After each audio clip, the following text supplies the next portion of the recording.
With today's session, we balance the tradition with the modern. All of us, I presume, have received a print copy of Talking to Strangers and now are sitting in front of the screens. It is not every day over 1,000 thought leaders in the country read the same book and come together to discuss it with the world-class thinker who wrote it. Dare I say, it is beautifully setting the stage for making local the next global. I invite all of you to join me in celebrating knowledge through a local bookstore with a global author like never before. Thank you, Ayush, Ankur, and all of you for giving me this stage. My name is Mohit Batra. I'm a third generation bookseller. I run this initiative called A Book is the Smartest Handheld Device, under which we organize author discussions. I'm really excited about this evening. It almost feels like a dream come true. I'm sure you're all as eager to listen to Malcolm as I am. Over to Ayush to take the evening forward. Thank you so much. Thank you, Mohit. Ideas and products and messages and behavior spread like viruses do. When I'd read this sentence in the tipping point, I was unaware that one day a virus will attempt to stop the flow of these very things. However, today as we gather here, we have nullified the effect of this malevolent pandemic. I'm Ayush Periwal, President EO Jaipur. A very warm welcome to all our fellow EO members and spouses from EO Mumbai, Bangalore, Hyderabad, Gurgaon, and of course, Jaipur. I thank all the presidents of the respective chapters, Nitij, Anuj, GV, Karan, along with the incredible learning teams who have made today's session a reality. I would love to share with you that today we also have the past EO Global Chairman, Bubo Andreas, learning expert, David Singer, Regional Director, South Asia, Sanket, along with several other members from EO Global who have joined the session. Years back, when I read The Tipping Point, I was introduced to the expert economist, the iconic inquirer, the passionate philosopher, the sagacious sociologist, and the genius Francis Bacon of our era. Then further jumping down the rabbit hole of Gladwell books, I discovered all his head creates. And Malcolm, honestly, the analogy of a crazily constructed highway came to my mind when I thought of how your brain would look like. If any of you have ever seen an aerial view of a crisscrossing concrete octopus of multiple roads, I bet Malcolm's brain looks exactly like that. There's a broad multi-lane expressway in his immersion in sociology, his expertise in pop psychology, complemented by his insights in business strategy, leadership, and science, supported by his wisdom in self-help. He is aphoristic. He distills the complex into the simple. Talking to Strangers is quintessential Gladwell. It creatively and smoothly simplifies humanity's complex problems in order to derive lessons that change the way we interact with one another. In a world of Alexa, Siri, Google, where we constantly feel we know everything, Gladwell's book, Talking to Strangers, is an awakening to realize there's probably not too much that we do know, especially about people. His book investigates through examples, whether it's the entwined Fidel Castro's revenge or being shocked at realizing how often judges sentence wrongly. The simple nuances go into our decision making when it comes to others by having preconceived notions that we are complex, whereas strangers are simple. This teaches us a new way of thinking. The book is definitely for everyone, whether it's an entrepreneur meeting new clients, civilians giving vote to a politician, or simply talking to a stranger in a coffee shop. Malcolm, you rightly point out that we may be able to read Joey's anger at sharing fries, but we can't always see the disguised emotions of people who we fully do not understand, and sometimes even those who we do. In your words, we think with our eyes and feel with our ears. Luckily, we shall experience both today. It is my profound privilege to welcome the master himself, Malcolm Gladwell, to this webinar with all of the EO fraternity. Malcolm has regularly been featured as the top 100 most influential people. His books have been a regular feature of the New York Best Time bestsellers. So ladies and gentlemen, from whichever part of the world you've logged in, be prepared to reach the tipping point of your ideas and thoughts. Do not blink even for a second as we hear the outlier himself teaching us how to talk to strangers. Thank you. It's a real pleasure to be joining all of you today. And I'm only sorry I can't be in India. It would have been far more fun if we'd all done this in person. But hopefully sometime soon. I've been to India, I think, twice before. Each time I found the experience fascinating. So what I thought I would do is just say a few words about my book, and then we can get a discussion going about it. I understand there's a group of people who are ready and waiting to ask questions. I wanted to talk a little bit about why I wrote the book, and what the kind of big theme I was trying to capture was. It began when I was looking through, for some time I've been fascinated by the research on lying. And this fact that generation after generation of psychologists, whenever they study deception, have come to the same conclusion, which is as human beings, we are very, very bad at knowing whether someone is lying to us, which doesn't make any sense. You would think that as human beings, we would have evolved to be good at detecting deception, right? You would think that it would be an enormous evolutionary advantage to be able to tell whether the person you're talking to is either being truthful or not. In fact, the opposite's happened. We appear to have evolved without the ability to do this at all. So when I say at all, for generations now, psychologists have done very simple experiments where, for example, suppose that I had 100 people videotape a short paragraph-long story. And in the story, suppose the story is about what they did the previous night. And half of the people are telling the truth, and half of the people were lying. So my story would be, last night I had dinner, I had fried rice, and then I watched a television show on Netflix, and before that I went for an 8-mile run. Okay, so that's my little, so 100 people videotape that. Half are lying, half to tell the truth. Then I show all of you those 100 videos, and I say to you, tell me who's lying and tell me who's telling the truth. The answer would be that each one of you would probably have about a 50% accuracy rate, slightly better than 50% accuracy rate. You think you can look at someone and tell whether they're lying to you. You can't. You're basically guessing. The only reason you would be slightly better than chance is that there's a very small number of people who are such terrible liars that you can pick them up very quickly. With everyone else, you have no clue whatsoever. Now, you might say, well, this is because most of us aren't trained in deception. Suppose that we got a group of police officers or intelligence officials, people who work for the CIA or the MI6 in England, people who spent their lives investigating crimes. Let's have them do that experiment. Would they be better than 50%? No. Doesn't matter if you've had training. Very, very difficult for anyone to be able to tell the difference between a liar and a truth teller. Now, once again, that's really strange, and it has enormous consequences. So if you think about, for example, the number of people who are routinely deceived by fraudsters or schemers of some kind, or by the number of people who get cheated in a transaction, you realize why. That as human beings, we're simply very ill-equipped to defend ourselves against someone who is determined to pull the wool over our eyes. The example that I gave in the book, I was fascinated by spy stories. Because I read every spy story I can get my hands on and histories of spies. And the fascinating thing about spies, of course, is how long it takes them to get caught. They're never caught the minute they start spying. All the kind of greatest spies of say, the 20th century are people who spy for, in some cases, decades before they get caught.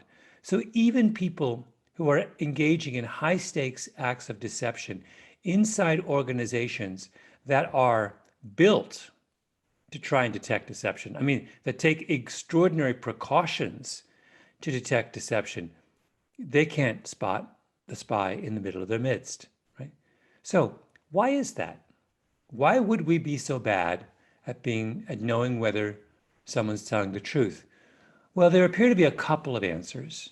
One is that, generally speaking, when we're trying to figure out whether someone is lying to us, we look at the wrong evidence. So if I would ask you, how do you tell whether someone's lying to you? What you would probably say is, well, I look at someone's face. I look at the expressions on their face. I try and see, are they nervous? Do their eyes dart to and fro like that? Are they sweating? Is their knee bouncing up and down? Do they look like they would rather be anywhere else but talking to me? I mean, those are the kinds of things we fasten on as cues to whether we're being deceived. So this is a simple matter to investigate. Do those behavioral patterns, are they consistent with people who are lying? The answer is they're not. They tell you almost nothing about whether someone's lying. Turns out there are lots and lots of people who are nervous and evade your gaze and sweat and bounce their knee up and down when they're telling the truth, as there is when they're lying. All of those are signs that someone is ill at ease or nervous. But think about it. You can be as nervous or ill at ease about telling the truth as you are about lying. In fact, when I think about those instances, when I have been most apprehensive about having a conversation with someone, they're not cases when I'm lying to them. They're cases when I have to confess to a difficult truth, right? So one is we're using the wrong strategy to try and figure out whether we're being deceived. We're relying on a signal which is faulty. In fact, there's a very simple experiment you can do to prove this, that I'll give you three options to tell whether someone's telling you the truth. Option number one is you can sit in front of them and observe them as they talk. Option number two is you can talk to them on the phone. And option number three is you can read a transcript, a written transcript of their remarks. Under which of those three scenarios do you do the best job? And the answer is reading a written transcript. In fact, there's a whole group of investors who have taken this research to heart, and they make a point of never meeting the people whose companies they are planning to invest in, because they realize that no, it makes much more sense for us to read about the company, to read transcripts of remarks by executives at the company, but not to meet them. Why? Because when you meet somebody, you immediately fall into the trap of thinking you know more than you actually know about whether they're telling the truth. That's one reason. But there's a bigger and more important reason why we're bad at this. And that is we did not evolve to be good at it. So if you think about our grandparents' generation and every generation that came before them, my grandfather was an Englishman who grew up in a small town outside of London, and he worked in the same job his entire life. He worshipped in the same church his entire life. He lived in the same village his entire life.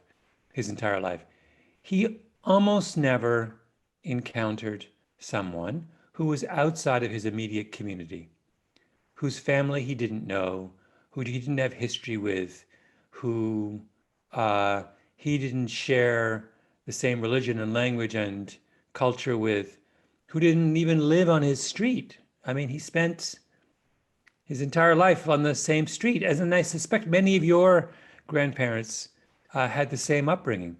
That's the pattern of human history and community up until very, very recently. If you grow up in that environment, it's not useful for you to be a good truth detector. It's useful for you to be trusting, right? The thing that gets you ahead in a very, very small, close-knit community is your ability to work with others, to form lasting relationships, to be someone who can easily cooperate and communicate with your peers. All of those require you to trust in what people tell you and not be skeptical of what people tell you, right? I often think about this. Many of you are entrepreneurs. Whenever I talk to entrepreneurs, I am struck by a single fact about them, and that is that they are not paranoid and suspicious people. To the contrary, the reason they have been able to build successful organizations is they implicitly trust other people. That is the way human beings evolved to be, because that was the most successful strategy for getting ahead in the world. Trusting others, unless you were given some overwhelming reason not to, is a prerequisite for being a success in the world, for being able to move easily throughout the world and like I said, build successful organizations. So we evolved to be trusting machines. And the price we pay for that is that every now and again, someone will deceive us. But the other truth about deceptive people is there aren't a lot of them. Most people are not actually out to cheat us. A small majority of people are. It's not a bad strategy to trust others and to accept as a cost of that trust the notion that occasionally someone will do you wrong, right? That was the correct evolutionary strategy.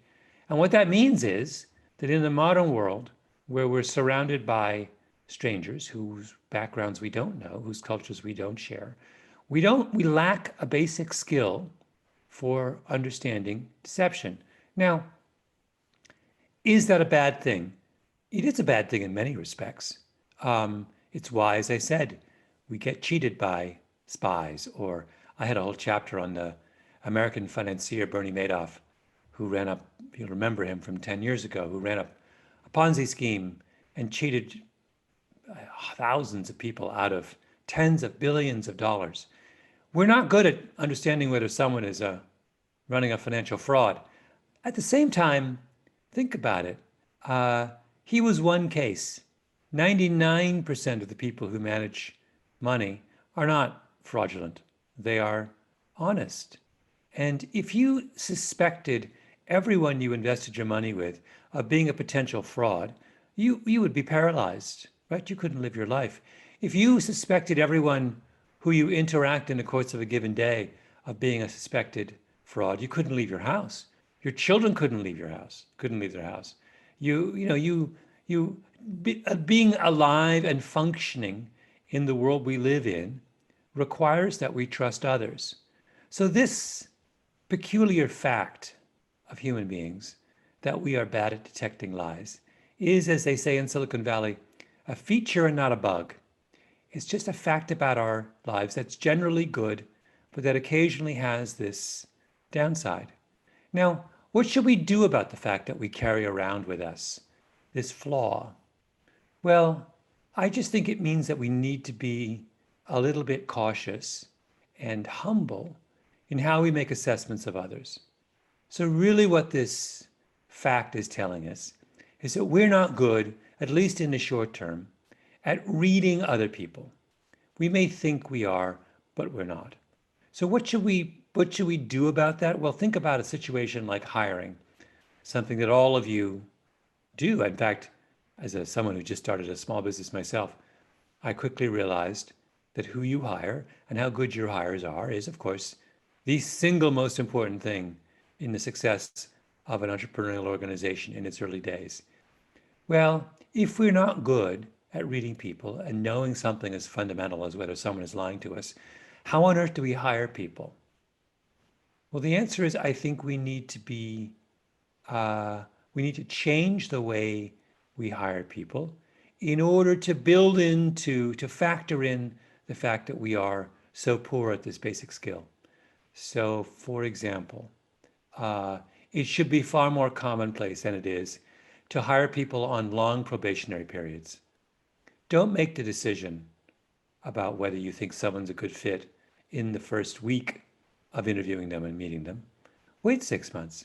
My brother, who is a principal at a middle school in Canada, hires teachers all the time, and he's very frank about this. He said, when I hire someone, I have no clue whatsoever whether they're going to be a good teacher. None. So he says, I don't offer people jobs right away.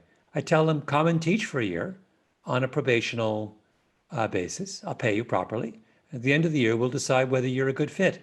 So what he's done is he said, he's accepted the fact he's not good at reading someone beforehand, and he has taken a step to account for that. That's something that should be far more common, I think, in hiring. Another hiring principle that comes out of this is maybe you shouldn't meet somebody in the first round of considering candidates. So now when I have to hire an assistant every couple of years. And I used to get resumes and call a person up and have them meet me and talk to them. I no longer do that. Now I have phone calls, only have phone calls with all of the candidates, the leading candidates. So I'll pick from a stack of resumes, I'll pick 5 candidates and I will talk to them each on the phone and limit my exposure to them until I've got some sense of who I'm dealing with. Why? Because I'm not sure that the information I gather from meeting them is going to be useful. I mean, I could go on and on about this, but the idea, the basic idea, I think, is that we need to acknowledge the fact that this is something we're not very good at. And we need to understand that we probably don't want to fix this problem. We don't want to turn ourselves into paranoid, suspicious people. What we want to do is to learn to live with this fundamental human shortcoming and find ways around it. And that, I mean, I haven't, the book, I don't want to dissuade you from reading it, so I won't give you too many additional thoughts about it, but I play with this idea in a variety of contexts, in law enforcement, in espionage, but I have a whole chapter on why is drinking so problematic, getting drunk, for things like sexual assault. If you look at cases of sexual assault, why is the man almost always inebriated?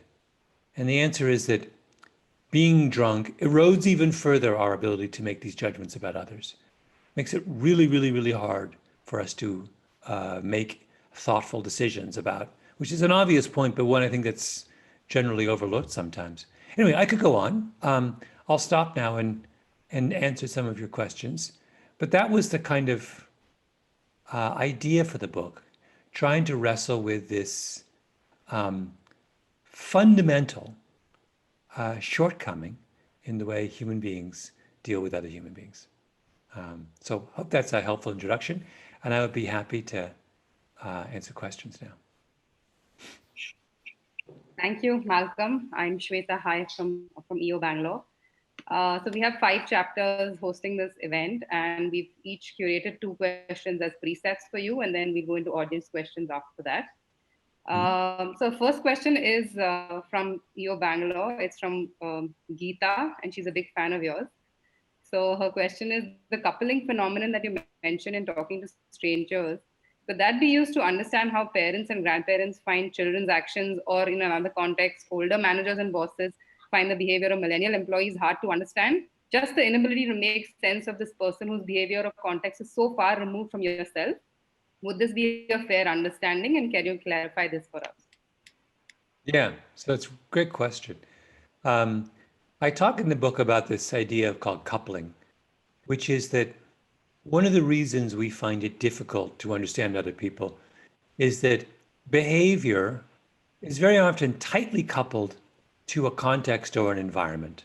And I was talking about that in the context of crime and suicide, which are both behaviors that we're now beginning to understand cannot be understood or predicted unless you understand where and how those behaviors are committed. So people who commit suicide, for example, are coupled to a particular method. The same person who will commit suicide by shooting themselves is not the same person who will commit suicide by jumping off a bridge.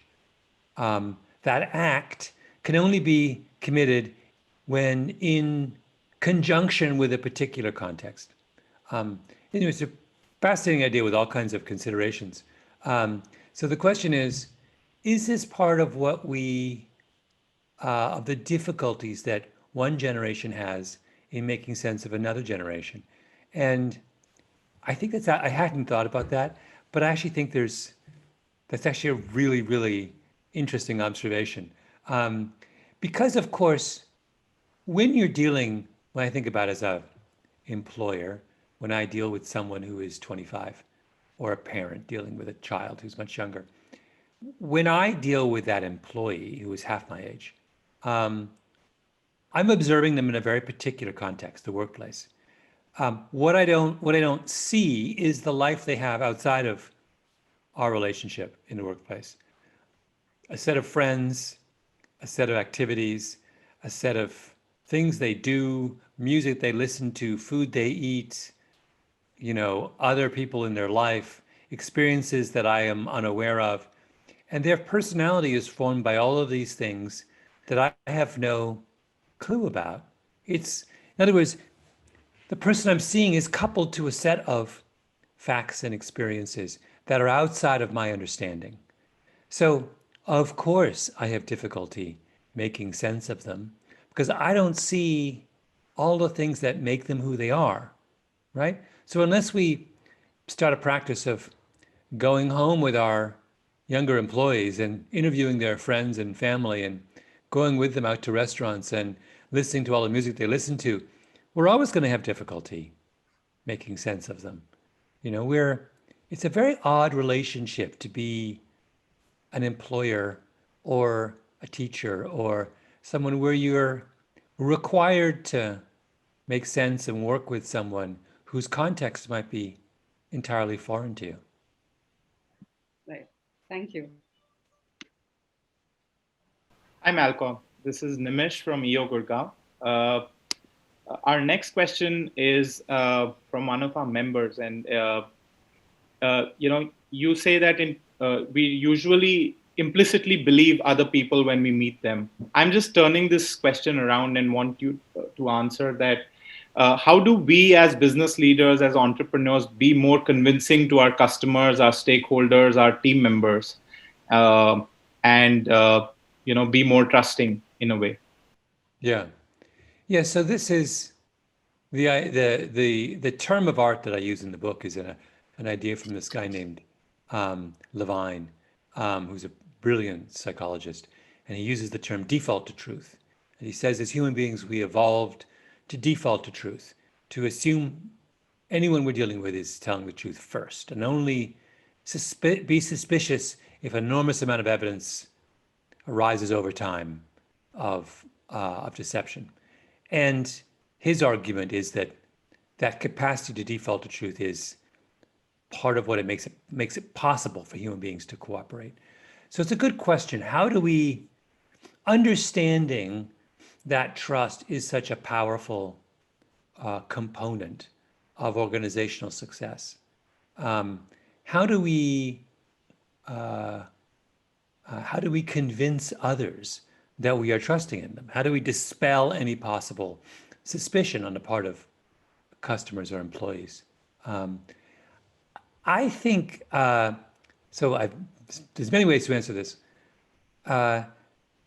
Part of the simplest answer is that we get there simply by being honest and transparent about how we are communicating. So let me give you an example. Across the world over the next year, we are going to start rolling out vaccines against COVID-19. And I'm someone who knows, I'm an old medical writer. I know something about vaccines. And there are a couple of very interesting facts about the COVID-19 vaccines. One is that at their best, they're going to be 90 to 95% effective, meaning that 5% to 10% of those who get the vaccine will not be protected against reinfection or infection from COVID-19. The second thing is I know that vaccines don't last forever, that the protection it gives you wanes over time. And the third thing I know is that these initial studies we've done to prove the effectiveness of COVID-19 are done on 30,000 people, or 50,000, say. They will only pick up side effects then that show up with a regularity of at least 1 in 50,000. If the vaccine causes rarer side effects, maybe in 1 in a million people who take it, we're not going to see those adverse reactions, those side effects, until we start giving it to the broader population. So those are 3 caveats about vaccines that are known, but that need to be communicated to the public before we start giving out the vaccine. So if I'm a vaccine maker and I have customers who want to take the vaccine, the way to be trusted is for me to stand up at the very beginning and say, I know you are all excited about this vaccine. Here are 3 things you need to know. It does not give you perfect protection. You may well get a side effect that I have not anticipated. And I'm not going to protect you forever. You're going to have to come back and get another shot at some point, probably relatively soon, if you want to stay safe. So I have to own up at the beginning to the limitations of what I'm doing. And if I do that, I'm much more likely to be trusted than if I pretend everything is perfect and people discover after the fact I didn't tell them the whole truth. Now, that may seem really obvious, but almost nowhere in the public conversation about vaccines am I hearing people explain those three relatively simple ideas to the public, right? Instead, what I'm hearing is an extraordinary amount of enthusiasm about all the possibility of these vaccines and almost no discussion of the downsides, right? The potential shortcomings. So I think we need to have a lot more of that honesty to improve the level of communication and make it easier for people to trust in what we're telling them. Thank you. Hi, Malcolm. I'm Gautam. I'm also from Gurgaon, and this is a question by me. So I've been obviously a big fan and been hearing TED Talks quite a lot. And this is like an old one, so I'm going to sort of change topics a little bit. So in a sort of 2004 or 5 TED Talk, you expound a lot about pasta sauce and how marketers looking for making perfect pasta sauce, didn't find a perfect sauce, but they found several to satisfy different needs. However, the question I had is there anything in the world you think, or any product or any type of service that this perfectly applies to, that, one thing fits us all, or is it always a plurality of choices? Yeah. So, super interesting question. I don't think there is at least anything of value that can be universal. So the more I learn about individual differences and cultural differences, the more respect I have for the nuances of difference in human beings. What I will say is the mistake we make, I think, is in assuming that the categories of difference are predictable. So here I am, a Canadian Englishman talking to a group of Indians. And the immediate way in which I am different from you is that I'm from the West, you're from India, right? So a marketer might look at us and say, well, Malcolm needs to be marketed differently than the group of you on this call because we're from different countries. Now, then the marketer would say, well, there's other things. There's education, there's age, we could go on down the list. I wonder whether we should make the list of differences even longer, and that our mistake is in assuming that big categories like nationality, gender, education are far more predictive of difference than things we haven't thought about. So to my mind, the next, for example, I'm much more interested in mindset than I am in these standard categories.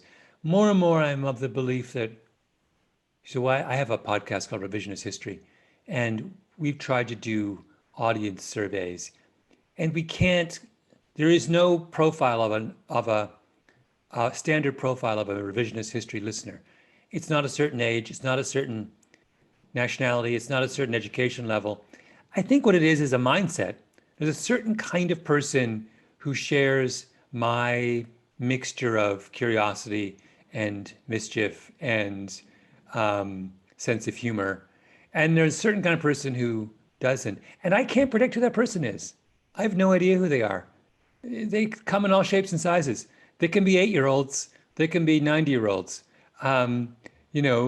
So I think it's that part of differentiating that is the challenge, is going beyond the obvious categories and understanding what these kind of psychographic categories. That's what's interesting to me. Thank you. Hey, Malcolm, this is Dhruv from EO Hyderabad, and this is a question from a big fan of yours, Shreyans Khemka. He's from Hyderabad chapter. So you have emphasized in your book that there is no such thing as a self-made man, and it all depends on circumstances. So do you believe luck and upbringing, what you refer to as cultural legacy in your book, plays a more vital role than hard work in determining one's success? Oh, absolutely. So I'll give you an Indian example. My father was a professor of mathematics and civil engineering at University of Waterloo in Canada for 30, almost 40 years. And his graduate students were almost overwhelmingly Indian, probably 80% of them over the years. So when I was growing up, an endless stream of Indian grad students would come through my house. This was the 1970s. And I would always chat with them. And what you would discover, something you all know, in the 1970s, it was very difficult for an Indian to come to North America. Just getting enough currency out of the country to pay for your airfare was a huge obstacle. And to be one of the few who could get a scholarship, or, they were coming out of these incredibly competitive Indian universities, and these were the handful at the very, very top. If you kind of made a list of all of the advantages that these grad students had, they tended to come from wealthier families who had the money to somehow find a way to send them overseas. I could just go on and on and on down the list about, and they were, if you talk to them, they would be very honest, and they would say, well, there are 1,000 people or 10,000 people as good as me back in India. I'm just the one who managed to make it to Canada, right? Now, today, we're still in touch with some of those. Many of them, overwhelmingly, they stayed in Canada, and they now have extremely successful lives and careers. But if you think about that, so they have built, and their children are now, in some cases, their children are now, themselves pursuing PhDs and doing extraordinary things in Canada. But so there's a legacy of success and attainment and professional satisfaction that's based on the fact that way back in the 1970s, they were one of a tiny, tiny group of people lucky enough to make it to Canada to do a PhD. So how can you look at that and say that the world is a pure meritocracy, that people who make it on their own, but as a result of their own brilliance and own hard work? You can't. It's, that's an example of people who had a whole bunch of lucky breaks go in their favor, and they were 1 in 10,000 who got the privilege of coming to Canada and getting a first-class PhD at a time when that really was an advantage, when the same kind of opportunity was not available as it is today back in India. So I can, that every time I have a conversation with someone who has done well, and you probe even for 5 minutes into their background, you discover the same thing. That, even the president of the United States right now, he inherited from his own father in the 1970s hundreds of millions of dollars. And he likes to pretend he's this big successful businessman. He's not. He's a rich kid whose dad wrote him a massive check when he was 25 years old. So don't tell me the story about how he's this brilliant entrepreneur. He's the opposite, the very, very lucky rich kid. I don't buy the myth of the self-made person. Thanks for that, Malcolm. Hi, Malcolm. This is Nirbhay from the Bombay chapter. I actually just heard you spoke a lot about this in your podcast also, and I just heard another episode this morning. So actually, my question was also from your podcast. It was about an individual's high versus low threshold, which you covered in the Big Man Can't Shoot episode, Berlin and Rick Barry. So if you could just expound a little bit on that from a business perspective, something that we could maybe pick up and learn from a business angle of high and low threshold. Yeah. So one of the things one of the most, psychologists have a series of very basic psychological traits that they use to describe human beings. So extroversion, introversion, openness to experience. You know this as well as I do. To my mind, the most interesting one has always been what they call disagreeableness. So all of us fall somewhere along the agreeableness scale.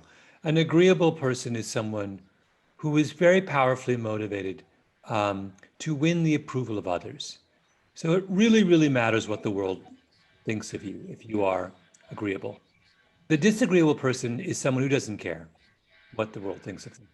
And one of the things that we find when we look very closely at entrepreneurs is that entrepreneurs tend to be high on the disagreeable scale. They tend to be people who are very willing to pursue ideas, even though the rest of the world thinks those ideas are crazy. Now, I'm sure many of you are listening to this and this is striking a chord. It is important to point out how rare this trait is. Overwhelmingly, human beings are agreeable. We evolved to be agreeable. The idea that you would live your life in a way that wins the approval of family and peers and friends is powerfully part of the way we are made up as human beings. To be someone who is willing to pursue a course of action, even though the rest of the world is giving you almost no encouragement or feedback, is insanely difficult. And yet that appears to be, that appears to be the trait that entrepreneurs have in common. In fact, we can go a little further. Entrepreneurs seem to be successful ones, seem to have three traits which are rarely found in one place. They are creative, what they call open to experience. Now that's common. They are also, though, conscientious. So the ability to follow through on your ideas, to work hard, to do. So creativity and conscientiousness in combination, that's quite rare. There are lots and lots of conscientious people who are not creative, and lots of creative people who are not conscientious. So right away, if you have those two traits, you're a very unusual kind of person. The entrepreneur is someone who has those two rare traits plus disagreeable. Now think about that. So you are someone who is very creative and open to new ideas, who has the discipline to follow through, and you don't require encouragement from those around you, right? What an extraordinarily powerful combination. So think about Steve Jobs, for example, who over the course of a massively disagreeable person, incredibly conscientious, unbelievably creative. Were he not disagreeable, he would never have built Apple, because there were various crucial moments in Apple's history where he was doing things that literally everyone thought were crazy, that a normal person would have been dissuaded by that. He was not, right? And I suspect if you look at, or it's my belief that you cannot look at the stories of any successful entrepreneurs and not find key moments where they were willing to do what everyone else thought was crazy. So that's the question was about that kind of threshold. How high is your threshold for disapproval? For how willing are you to go and do something all by yourself? And that's a central trait. Thank you. Hi, Malcolm. This is Saurav from Jaipur. My question to you is very relevant to the current times. Where the technology is completely disrupting our lives on a daily basis. So what do you think? Do you think this technology is making us smart, or is it actually dumbing us? Well, it's changing us.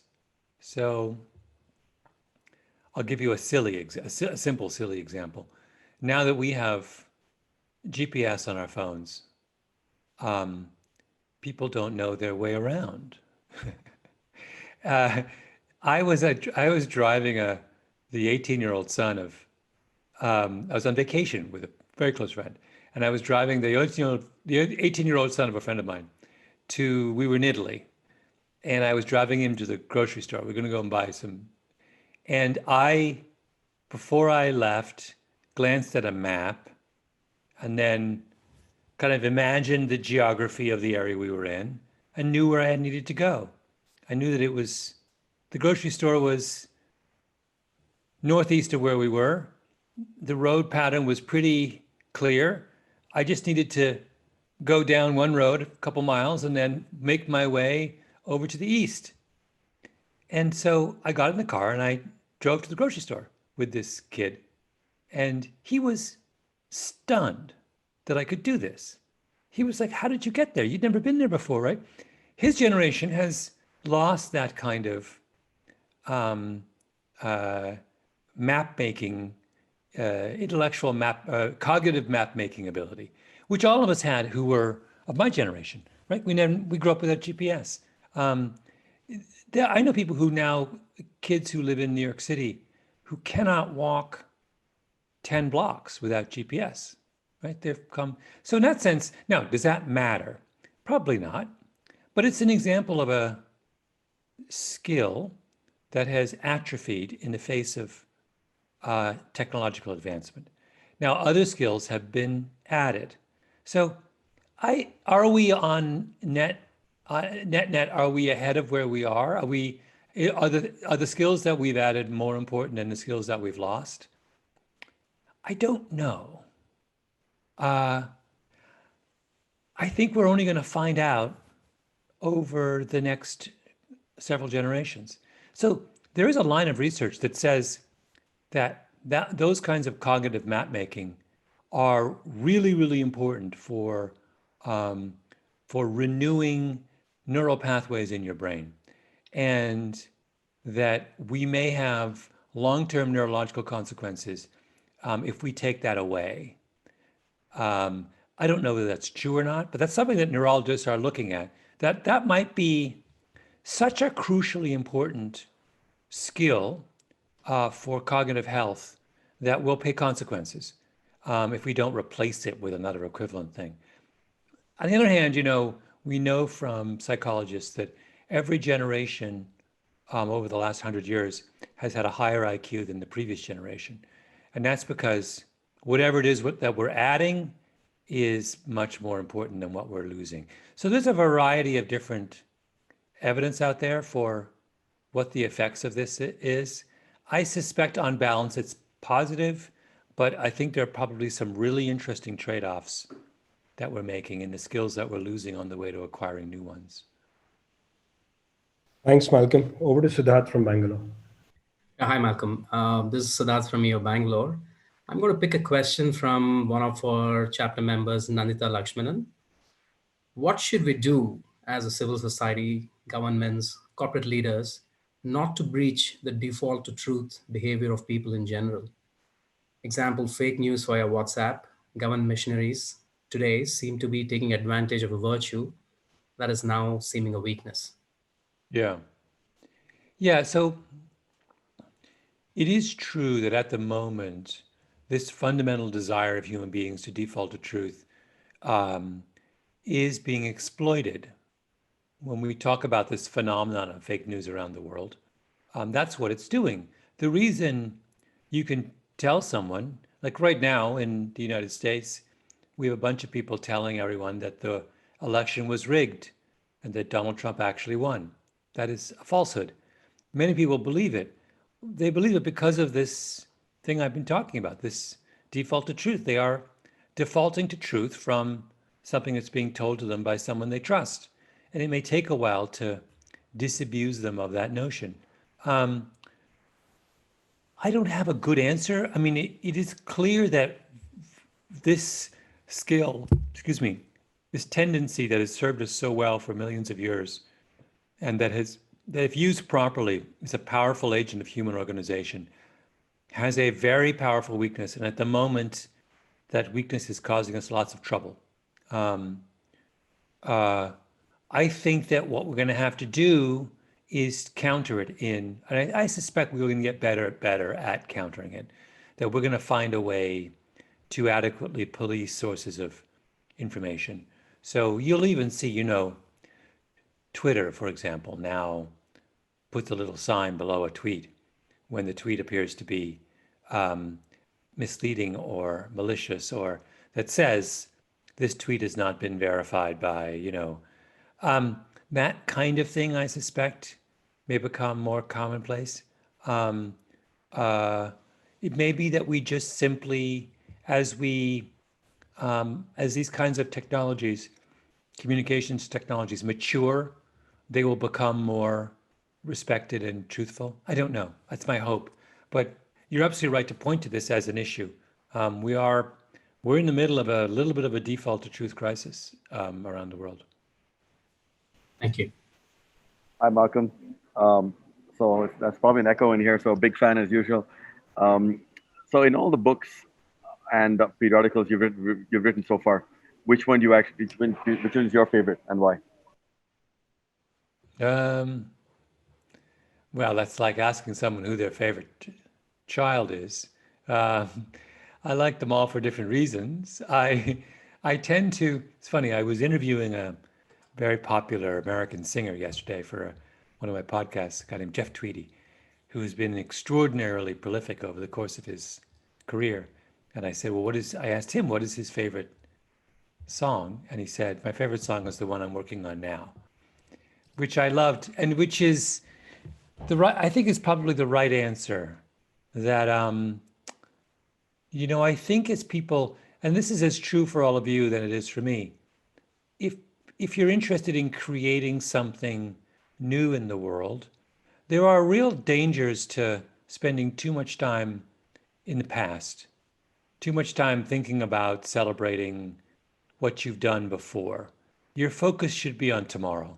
And that's really what the singer was telling me, that he understands as a condition of his craft as a songwriter, he is required to be thinking about the next song and not the last song. He said he doesn't even listen much to his old music. I mean, except the stuff he's playing in concerts, but he's just absolutely focused on tomorrow.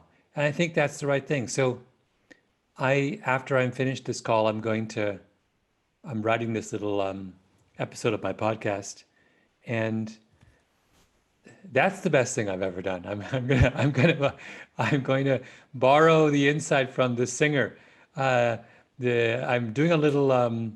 It's this really fascinating story about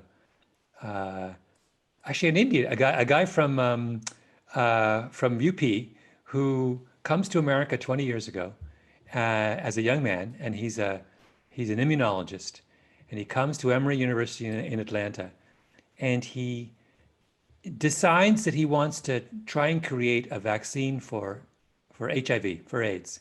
And he picks this particular technology. And he spends 20 years working on this in his lab. And he gets somewhere, but not really. He doesn't manage to produce a vaccine for HIV. And then back in February, when COVID hit, he realized that this thing that he'd been working on for 20 years would actually be a perfect vaccine for COVID. And all of the work he had been doing for 20 years was perfectly suited to making this vaccine ready for COVID in the next 6 months or a year. So someone who works away in the trenches without any successes or encouragement, or didn't win any prizes, didn't sell his idea to a private company, now suddenly it's paying off in a huge way, not just for him, but for all of us, right? And so I was just marveling at this personality type. Here's this guy, were it not for his stubbornness and his disagreeableness and his independence of spirit, and his willingness to work on an idea for 20 years without any success, we wouldn't have a COVID vaccine around the corner.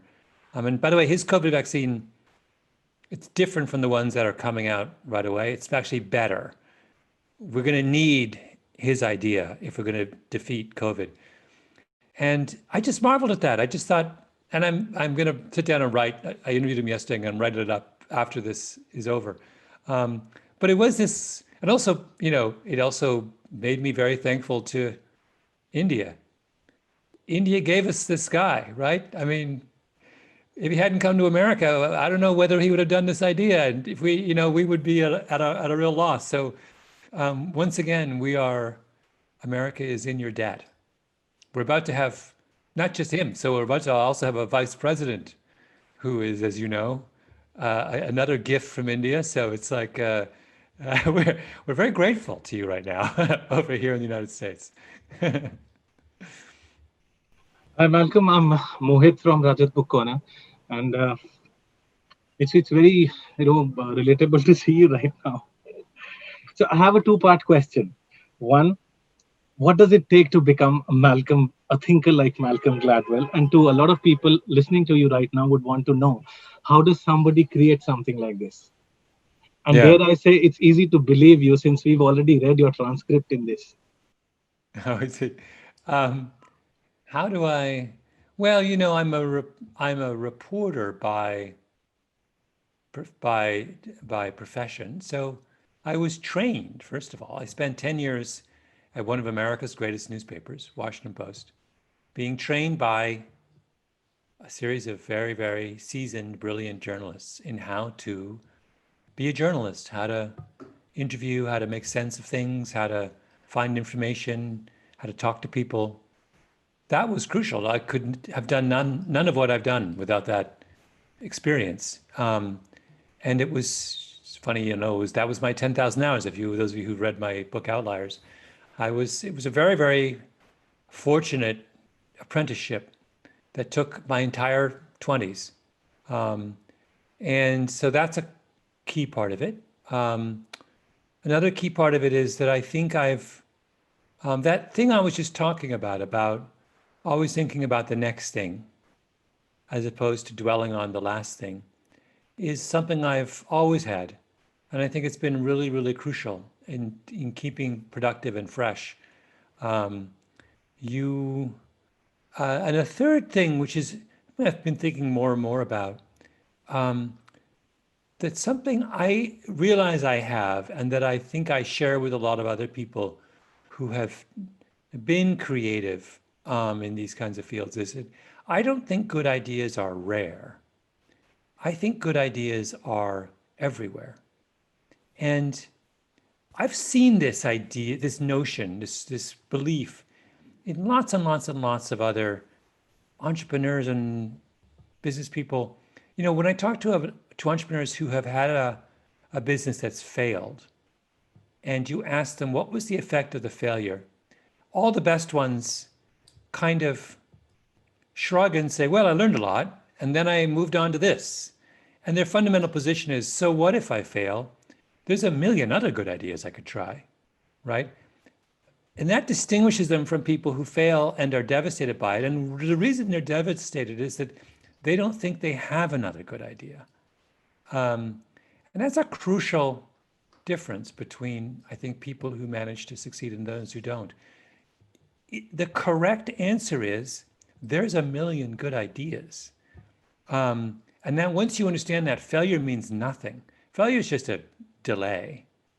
It just means you just have to start up again on another one of those long list of good ideas. And the truth is, there's so many good ideas out there, you will never get to all of them in your life. That's the correct answer. And I've somehow, I don't know why, I've always believed that. This story that I just told you about the vaccine researcher from UP, I found out about it yesterday.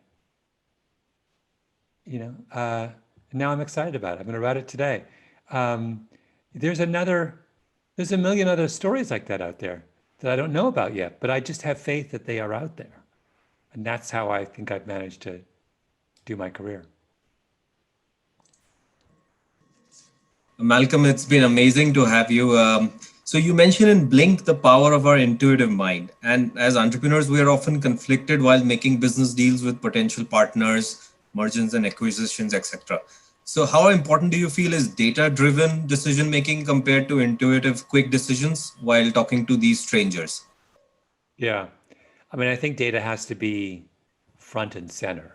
I think that you have to use data to test your intuitions and use your intuitions to test your data, but data has to be at the heart of what you're doing. That it is just, you have to be aware of just how easy it is to be deceived, or not even, that's too strong a word, misled by someone who is charming and charismatic and can tell you a good story in the moment. I mean, I really more and more as I kind of immerse myself in this question, I am convinced that the kind of insights we get from that sort of dispassionate analysis have to be at the center of the way we make decisions. We need to understand that as human beings, we have these two modes, this intuitive mode and this data mode, and they must work together, and the data mode has to be the one in the driver's seat. Thanks, Malcolm. We're just going to take up a few questions from the audience, if you don't mind another 10, 15 minutes.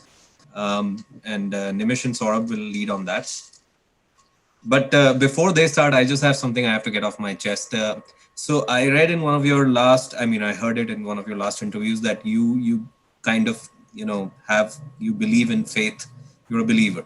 Is that right? Is that still correct? So yes. My question is that after all this analytical brain of yours, after all the research you put in, the insight of your stories, how is it that, if somebody is analytical and rational today, they would be more on the path of Richard Dawkins or Christopher Hitchens, they would be more on those lines. I don't know if you're getting the part, but it's something that is always came through me as more of on those lines. But when I saw that interview that you are a believer, so what keeps you on that? Yeah, I think just my sense. I don't know if I'm getting my question to you, but this is something. Yeah.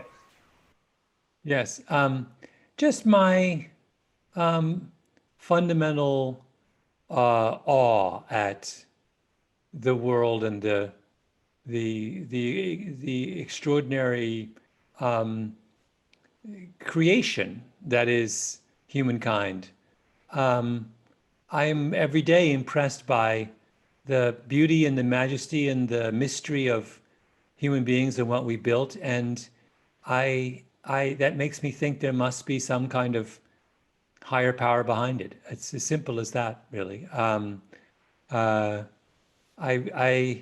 think there must be some, that God must have a hand in all of this. Otherwise, it's impossible to imagine how it turned out this way. So that would be I think of it as being consistent in some ways with my rational approach to the world. Thanks. So Malcolm, we have a question from Bhavik. Do you believe Paul Ekman's facial action coding system is genuinely accurate across cultures and boundaries? Yeah, so this is a very specific question about something I wrote about in Blink, which is a very famous psychologist named Paul Ekman developed a kind of language of the face where he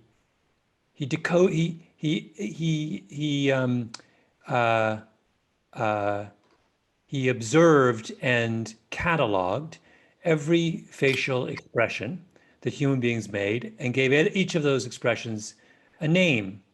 So it's a language that you can learn like musical notation. So it allows you, if you're a researcher, I could analyze, a minute of tape of anyone speaking, and I could give you a notation on every expression that crossed their face in that time. Do I think those facial expressions are universal? Yes. But do I think they mean the same in every culture? And the answer is no. So a very simple example would be, in some cultures around the world, if you want to communicate honesty, you look someone straight in the eye and you smile. In some cultures, if you want to communicate honesty, you do the opposite. You look away. Some cultures, it is polite to look at someone in the eye. In some cultures, it's polite to look away, right? So I can observe the facial language is the same, right? I would describe it the same way, but it has a different meaning depending on the culture in which it's used. And the other idea that Paul Ekman had that doesn't seem to be true is he felt that every time you have an emotion, it is registered on your face. And that appears to be wrong. There appears to be a lot of emotion that we have that never breaks through and is displayed on our faces. Thanks, Malcolm. Our next question is from Madhur from EO Jaipur. He's asking, does artificial intelligence in any way impact such hypothesis on not meeting people before making a decision to hire them? Oh, you mean, can we use AI as a way of enhancing our understanding of people in the absence of meeting them? Sure, although, as is always the case with these kinds of things, AI needs something to work with. So what's the data stream that I'm giving the artificial intelligence agent? The biggest problem in hiring is that we have only very subjective bits of data on people. To go back to my brother, as a principal, he says, well, I get these candidates who come and I know how well they did in school. I know where they grew up. I know their scores on various tests, but they're asking to be a teacher and I can't observe them teaching, right? They haven't taught in my school yet. So how do I hire someone to be a teacher if I haven't seen them teach? So his answer to that question was, I'm going to have them teach for a year, observe them, and then decide whether to hire them. So he's given himself a useful and relevant source of data to analyze whether someone can teach. Now, to the question, can I imagine a future where my brother would record classroom interactions involving this teacher candidate and then have the teacher's behavior analyzed objectively by some kind of artificial intelligence system? I can imagine that. That's interesting, right? That'd be really useful. So maybe my brother looks at the teacher, reaches his conclusions, and then he also looks at what an artificial intelligence system would say about this candidate, what predictions they would make about their effectiveness. And he weighs both those sources of information in deciding whether to hire the person.